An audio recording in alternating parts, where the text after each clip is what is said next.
நம்மள நிறைய பேர் என்ன நினைக்கிறாங்கன்னா, ப்ரௌசிங் பண்ணும்போது நம்ம என்ன பார்க்குறோம் அப்படிங்கிறது யாருக்கு தெரியாது அப்படின்னு நினைக்கிறாங்க. அதான் உண்மை கிடையாது. இப்ப நீங்க ஜியோ, ஏர்டெல், வோடாஃபோன் இதுல ஏதாவது நீங்க பயன்படுத்துறீங்கன்னா, அவன் உங்கள வாட்ச் பண்றான். அதே மாரி இன்டர்நெட் புரொவைடரை நீங்க யூஸ் பண்ணீங்கன்னா, அவனும் உங்கள வாட்ச் பண்றான்.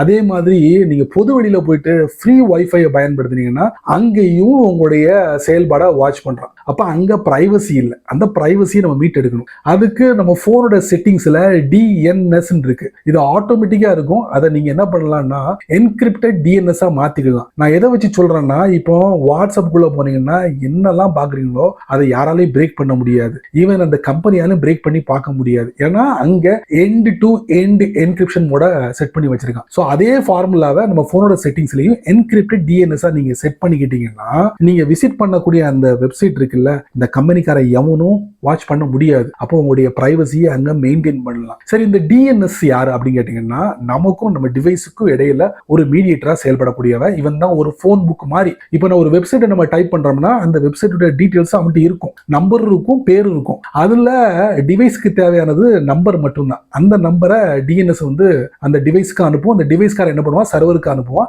அனுப்பின உடனே நமக்கு அந்த பர்டிகுலர் வெப்சைட் ஓபன் ஆகும். சிம்பிள் மேட்டர் இதுதான். சரிங்களா? சரி, அப்போ நம்ம விசிட் பண்ணக்கூடிய எல்லா வெப்சைட்லயும் அங்க HTTPS இருக்க. அப்புறம் எதுக்கு அப்படின்னு கேட்கலாம். நுழையறதுக்கு முன்னாடி வரைக்கும் தான் நமக்கு பாதுகாப்பு தேவைப்படுது. உள்ள போயிட்டோம்னா யாராலையும் அந்த வெப்சைட்டுக்குள்ள நம்ம என்ன பார்க்கணுங்கிறத பிரேக் பண்ணவே முடியாது. சரிங்களா? புரிஞ்சுக்கிட்டீங்களா?